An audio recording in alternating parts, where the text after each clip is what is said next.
Greetings. Today, I'm going to show you several exercises for the shoulder. These stretching exercises will help you if you're dealing with tendonitis, bursitis, arthritis, rotator cuff syndrome, impingement syndrome, labrum tears, or even a simple muscle strain. I want you to keep two things in mind before I show you the stretches. Number one, before you stretch the muscle, you're going to work the muscle in an isometric tension exercise. What that means is the muscle is working, but the limb is not going anywhere. Try to imagine two people arm wrestling. They're pushing against one another very intensively, but before someone gets the advantage, nobody's moving.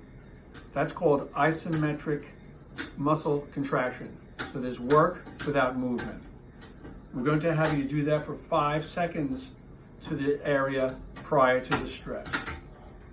Second thing to keep in mind is that during the stretch, you're going to hold your breath.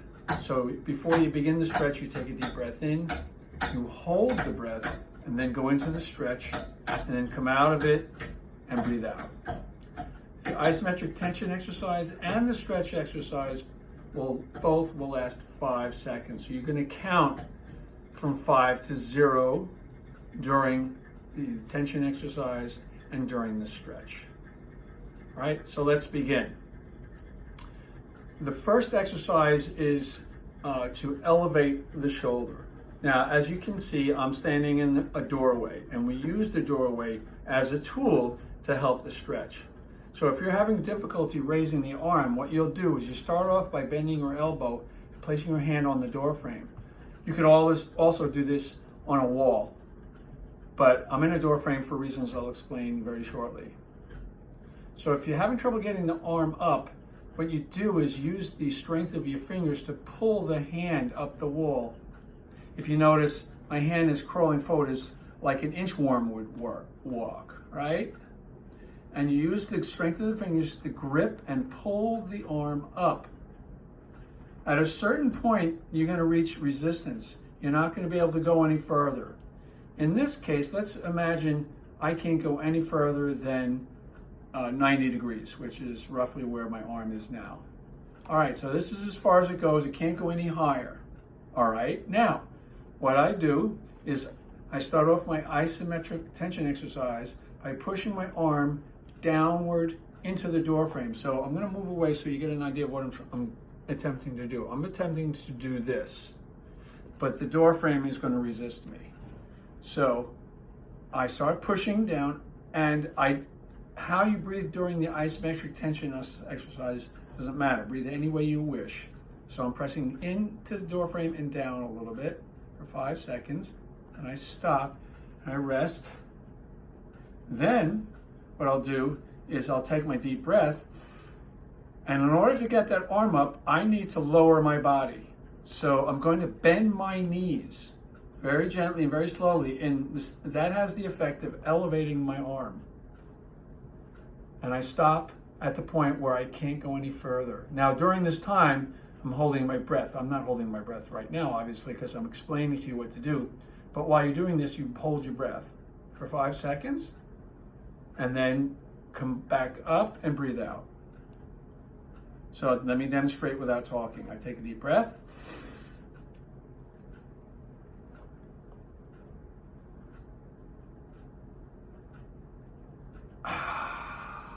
And I breathe out. Do 3 of those.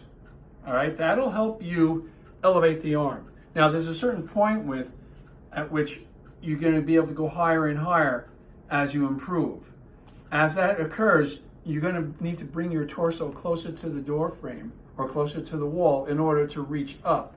Because otherwise, if you're too far away, there's only so far you can go. So you're going to, as time goes by, you're getting yourself closer and closer. The goal, of course, is where you are like totally up 180 degrees of elevation from the down position to the up position. Okay, so that's number one. Number two is what we call abduction with internal rotation, the movement that is involved in throwing. And what you'll do is you push your hand in the door frame.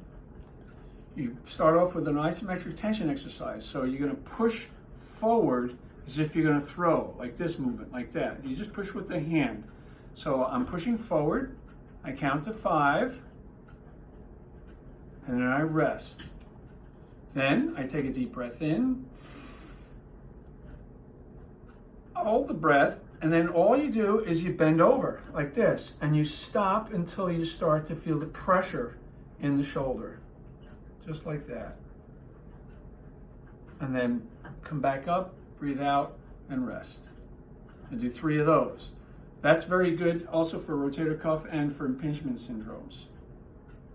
Next is bringing the arm close to the body and internally rotating. Now, how can we do that? Well, we do that by putting our hand behind our back, just like that. Now, if you have rotator cuff syndrome, one of the most difficult things for a person to do with that problem is to put their hand behind their back. Just go as far as you can go. And then you can take a broomstick or a towel. In this case, I'm going to reach, I'm going off screen for a moment to grab my towel.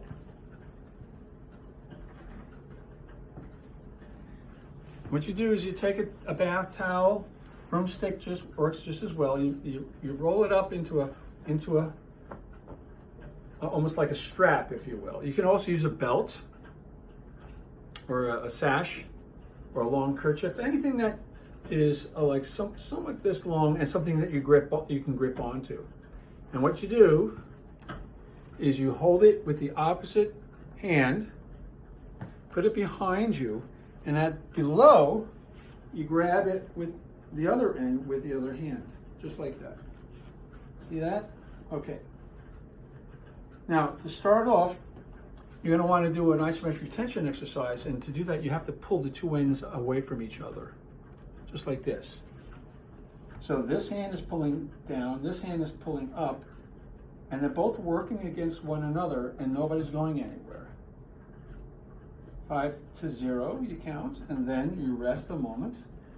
Then you take a deep breath in, and as you hold your breath, you pull the towel up and let the lower arm come along for the ride. It's just coming up with the other arm, and it's helping the arm to go up. And what you're doing is, in effect, pulling your upper arm closer to your torso, like that. Okay. Count to 5 and come back down. Now, I don't have rotator cuff problems in my left shoulder, so I can go pretty high. But if you're having a problem, you might only be able to go this far. Well, if that's the case, fine, no problem. Just go as far as you can manage. Then rest and do it 3 times total. Okay? Next, if you have pain in the front of the shoulder, we want to stretch out the front of the shoulder. That's in people, let's say, for example, have biceps tendonitis or bursitis right here. It's a very common place to have bursitis. Or if you have a strain of the pectoralis muscle here, what you'll do is you palm up against the door frame like this. The elbow is bent like this. Palm against the door frame.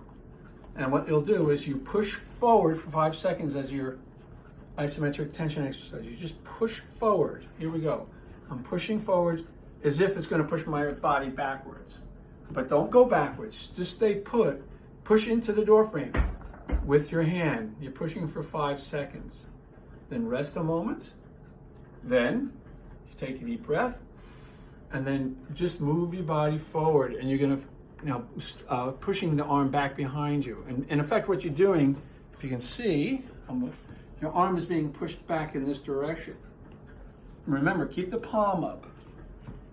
And you're going to stretch out your biceps tendons. There are 2 of them. There's the long head and there's a short head of the biceps. That's why they call it the biceps, because it's 2 tendons that come together to form one muscle, right? And you count to 5 and back off. Do 3 of those. Then you take the very same position, but rotate your hand so that the back of your hand is against the door frame, and you repeat the same exercise. pushing into the door frame for 5 seconds. Remember, during the isometric tension exercise, you breathe any way you want. It's just during the stretch you hold your breath. So you've done your 5 seconds of pushing. Now, take a breath, go forward until you can't go any further. And you're gonna stretch the front end of the shoulder, but there are different structures underneath the front of the shoulder when you rotate the hand from this to this. You're gonna get actually part of the rotator cuff involved here. And it'll stretch out these components in a slightly different way. Okay? So that's the program. And there's a variation on that where you do that with the arm out. And remember before I had you go forward like this? Well, you can do that stretch where you rotate away from the door frame. That'll stretch your pectoralis muscles here. Very good for those muscles. Okay, so that's the shoulder program. Good luck with it. If you're having any problems or any questions, call me or address the issue with me on your next visit. Thanks for watching.